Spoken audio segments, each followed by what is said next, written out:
ನಮಸ್ಕಾರ. ನಾನು ನಿಮ್ಮ ಇಂಡಿಪೆಂಡೆಂಟ್ ಫೈಟರ್ ಹೇಮಂತ್ ಕುಮಾರ್ ಅಂತ ಮಾತಾಡ್ತಾ ಇರೋದು. ಟೌನರ್ ಗ್ರೂಪದ ಸಿ ಒ ಅವರು ಇದ್ದಾರೆ, ರಘು ಸರ್ ಅಂತ. ಮಾತಾಡ್ಸೋಣ ಬನ್ನಿ. ನಮಸ್ತೆ ಹೇಮಂತ್ ಅವರೇ. ನಮಸ್ಕಾರ ಸರ್. ನನ್ನ ಪ್ರಶ್ನೆ ಏನು ಅಂದರೆ, ಇನ್ನು ಮ್ಯಾನ್ಯುವಲ್ ಮೀಟರ್ಗೂ ಮತ್ತು ಡಿಜಿಟಲ್ ಮೀಟರ್ ಆ್ಯಪ್ ಮೀಟರ್ಗೂ ಏನು ವ್ಯತ್ಯಾಸ ಸರ್? ಸರ್, ಏನು ಅಂತ ದೊಡ್ಡ ವ್ಯತ್ಯಾಸ ಏನಿಲ್ಲ. ಎರಡರಲ್ಲೂ ನಿಮಗೆ ಡಿಸ್ಟೆನ್ಸ್ ಕ್ಯಾಲ್ಕುಲೇಟ್ ಆಗುತ್ತೆ ಮತ್ತು ಒಂದು ಟ್ರಿಪ್ನ ಅಮೌಂಟ್ ಏನಿದೆ ಅದು ತೋರಿಸುತ್ತೆ. ಈ ಮ್ಯಾನ್ಯುವಲ್ ಮೀಟರ್ ಅನ್ನೋದು 1970-80ರಲ್ಲಿ ಡಿಸೈನ್ ಆಗಿರೋ ಅಂಥ ಒಂದು ಸಾಧನ ಅದು. ಸೊ ಅದು ಅವತ್ತಿನ ಕಾಲಮಟ್ಟಕ್ಕೆ ನೀವು ಡಿಸ್ಟೆನ್ಸ್ನ ಕ್ಯಾಲ್ಕುಲೇಟ್ ಮಾಡೋದಕ್ಕೆ ಅದು ಅದ್ರ ಕೆಲಸನ ಫುಲ್ಫಿಲ್ ಮಾಡ್ತಾ ಇತ್ತು. ಬಟ್ ಇವತ್ತು 2025-26 ಈ ಜನ್ರೇಷನಲ್ಲಿ ನಿಮಗೆ ಓಲಾ, ಊಬರ್, ರ್ಯಾಪಿಡೋ, ನಮ್ಮ ಯಾತ್ರಿ ಅಂತ ಎಷ್ಟೋ ಟೆಕ್ನಾಲಜಿ ಮೀರಿರೋ ಅಂಥ ಅಪ್ಲಿಕೇಶನ್ಗಳು ಬಂದಿರೋದ್ರಿಂದ ಇವತ್ತು ಗ್ರಾಹಕರ ಎಕ್ಸ್ಪೆಕ್ಟೇಷನು, ಚಾಲಕರ ಎಕ್ಸ್ಪೆಕ್ಟೇಷನ್ನು ಎರಡೂ ಬೇರೆಯೇ ಬದಲಾಗಿದೆ.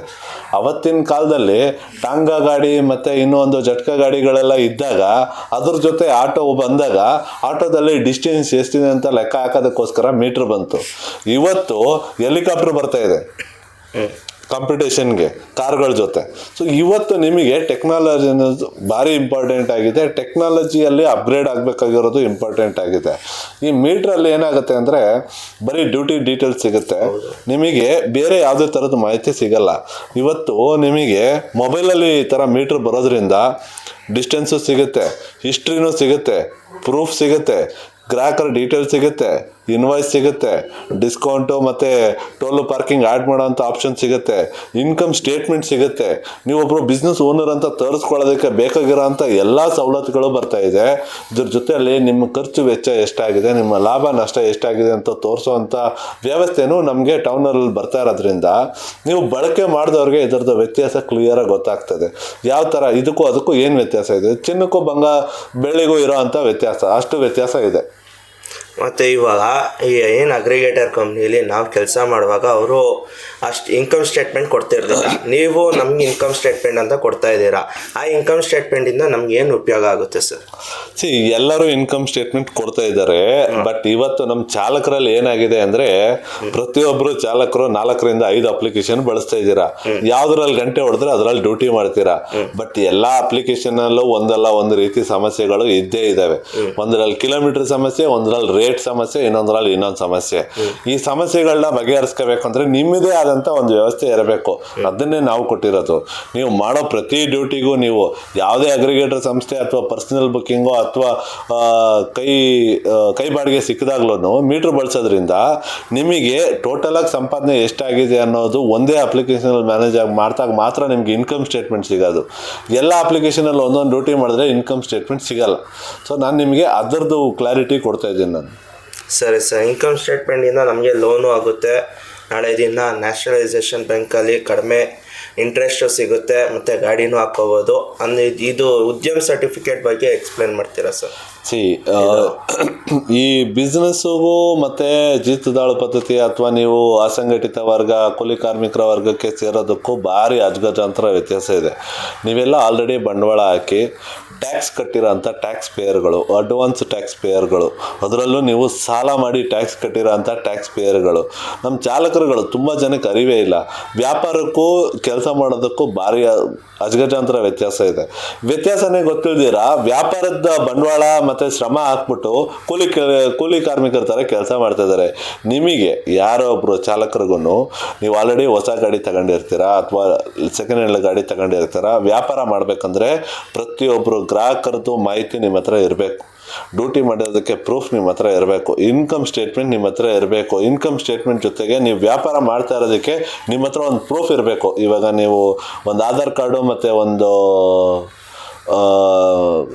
ಪ್ಯಾನ್ ಕಾರ್ಡು ಇತ್ತು ಅಂದರೆ ನೀವು ಉದ್ಯಮ ಸರ್ಟಿಫಿಕೇಟ್ನ ರಿಜಿಸ್ಟರ್ ಮಾಡಿಕೊಂಡು ನೀವು ಗೌರ್ಮೆಂಟಲ್ಲಿ ಒಬ್ಬ ವ್ಯಾಪಾರಸ್ಥಾಗಿ ಗುರುತಿಸ್ಕೊಂಡು ಅದಕ್ಕೆ ಆದಂಥ ನಿಮ್ಮ ಇನ್ಕಮ್ ಸ್ಟೇಟ್ಮೆಂಟ್ನ ಬ್ಯಾಂಕಲ್ಲಿ ತೊಗೊಂಡೋಗಿ ಕೊಟ್ಟಾಗ ನಿಮಗೆ ಸಿಕ್ಕೋ ಅಂಥ ಬೆಲೆನೇ ಬೇರೆ, ನಿಮಗೆ ಸಿಕ್ಕುವಂಥ ಸವಲತ್ತುಗಳೇ ಬೇರೆ. ನೀವು ಅದನ್ನು ಉಪಯೋಗಿಸ್ಕೊಂಡು ನಿಮ್ಮ ಜೀವನದಲ್ಲಿ ಇವತ್ತು ಎಲ್ಲಿದ್ದೀರಾ? ಎಷ್ಟೊಂದು ಜನ ಚಾಲಕರು ವರ್ಷಾನುಗಟ್ಲೆಯಿಂದ ಗಾಡಿ ಓಡಿಸಿದ್ರು ಇನ್ನೂ ಡ್ರೈವರ್ ಆಗೇ ಇದ್ದಾರೆ. ಬಟ್ ನೀವು ಇಲ್ಲಿಂದ ಆಚೆಗೆ ಇದನ್ನು ಸವಲತ್ತುಗಳನ್ನ ಬಳಸ್ಕೊಂಡು ಮುಂದುವರಿಯೋದು ಹೆಂಗೆ, ಬಿಸ್ನೆಸ್ನ ಲಾಭದಾಯಕವಾಗಿ ಮಾಡ್ಕೊಳ್ಳೋದು ಹೆಂಗೆ, ಲಾಭದಾಯಕವಾಗಿರೋ ಬಿಸ್ನೆಸ್ನ ಜಾಸ್ತಿ ಮಾಡ್ಕೊಳ್ಳೋದು ಹೆಂಗೆ, ಮಲ್ಟಿಪಲ್ ಮಾಡ್ಕೊಳ್ಳೋದು ಹೆಂಗೆ ಅನ್ನೋದಕ್ಕೆ ಇದರಲ್ಲಿ ನಿಮಗೆ ಹೋಗ್ತಾ ಬೇಕಾದಷ್ಟು ಮಾರ್ಗದರ್ಶನಗಳು, ಅವಕಾಶಗಳು, ಸಲಹೆಗಳನ್ನ ಕೊಡ್ತಾ ಹೋಗ್ತೀವಿ. ಒಂದೊಂದಾಗಿ ತಿಳ್ಕೊಳ್ಳಿ. ಇವಾಗ ಸದ್ಯಕ್ಕೆ ನಿಮಗೆ ಬರ್ತಾ ಇರೋ ಅಂಥ ಅಗ್ರಿಗೇಟರ್ ಸಂಸ್ಥೆಗಳಿಂದ ಬರ್ತಾ ಇರೋ ಅಂಥ ಸಮಸ್ಯೆಗಳೇ ತಿಳ್ಕೊಂಡಿಲ್ಲ ಸುಮಾರು ಜನ ಡ್ರೈವರ್ಗಳು. ಇದ್ರ ಬಗ್ಗೆ ಇನ್ನೂ ಒಂದು ಸ್ವಲ್ಪ ಸಮಯ ತಗೊಳುತ್ತೆ. ಖಂಡಿತವಾಗ್ಲೂ ಇದ್ರ ಬಗ್ಗೆ ಮಾಹಿತಿಗಳನ್ನ ಇನ್ನೂ ವಿಸ್ತಾರವಾಗಿ ಸ್ಟೆಪ್ ಬೈ ಸ್ಟೆಪ್ ತಿಳಿಸ್ಕೊಡ್ತೀವಿ. ನೋಡಿ ಚಾಲಕರೇ, ಮ್ಯಾನ್ಯಲ್ ಮೀಟರ್ಗೂ ಡಿಜಿಟಲ್ ಮೀಟರ್ಗೂ ಏನು ವ್ಯತ್ಯಾಸ ಅಂದರೆ ನೀವೇ ತಿಳ್ಕೊಂಡ್ರಿ. ಡಿಜಿಟಲ್ ಮೀಟರು ಮೊಬೈಲಲ್ಲಿ ಏನು ಮೀಟ್ರು ಗಾಡಿ ಹಾಕೊಂಡು ಗಾಡಿ ಓಡಿಸ್ತಾ ಇದ್ದೀರಾ ಅನ್ನೋದು ಇಷ್ಟೊಂದು ಸೌಲಭ್ಯತೆ ಇದೆ. ಎಲ್ಲರೂ ಇದಕ್ಕೇ ಕನ್ವರ್ಟ್ ಆಗಿ ಇದನ್ನೇ ಡ್ಯೂಟಿ ಮಾಡೋಣ ಅಂತ ನನ್ನ ಸಲಹೆ ಕೊಡ್ತಾಯಿದ್ದೀನಿ.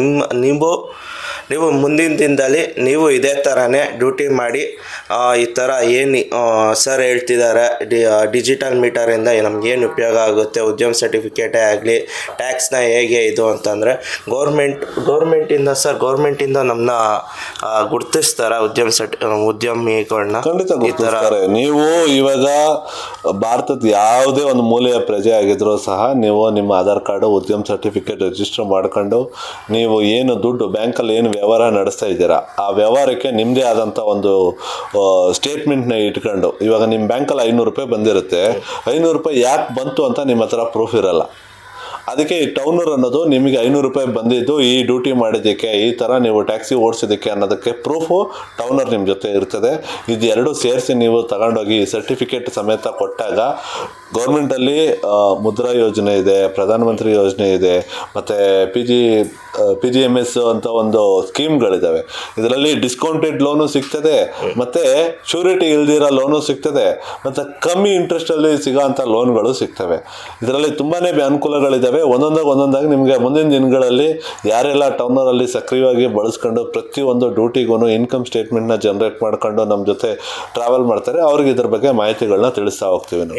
ಇದರಲ್ಲಿ ಈ ಲೋನ್ಗಳಲ್ಲಿ ತಗೋತೀವಲ್ಲ ಸರ್, ಇದರಲ್ಲಿ ಏನಾದ್ರು ಸಬ್ಸಿಡಿ ಏನಾದ್ರು ಕೊಡ್ತಾರಾ? ಅದೆಲ್ಲ ನೀವು ಯಾವ ಬ್ಯಾಂಕಿಗೆ ಯಾವ ಸ್ಕೀಮಲ್ಲಿ ನೀವು ಲೋನ್ ತಗೊಳ್ತೀರಾ ಅದರ ಬೇಸ್ ಮೇಲೆ ಹೋಗುತ್ತೆ. ನಾವು ನಿಮಗೆ ಸಪೋರ್ಟಿವ್ ಡಾಕ್ಯುಮೆಂಟ್ ಕೊಡ್ತೀವಿ, ನಾವು ಲೋನ್ ಕೊಡಲ್ಲ. ಸರಿ sir, okay, thank you sir ಇಷ್ಟು ಮಾಹಿತಿ ಕೊಟ್ಟಿದ್ದಕ್ಕೆ. ಚಾಲಕರೇ, ತಿಳ್ಕೊಂಡ್ರಿ ಇಲ್ಲಿ ಏನು ಇನ್ಫಾರ್ಮೇಷನ್ ತೊಗೊಂಡಿದ್ದೀರಾ ರಘು ಸರ್ ಹತ್ರನೂ ತೊಗೊಂಡಿದ್ದೀವಿ, ನಿಮಗೂ ಸಹ ತಿಳಿಸ್ತಾ ಇದ್ದೀನಿ. ಇದು ಇಲ್ಲಿಗೆ ನಿಲ್ಲಿಸ್ತಾ ಇದ್ದೀನಿ. ಥ್ಯಾಂಕ್ ಯು ವೆರಿ ಮಚ್ ಎಲ್ಲರಿಗೂ.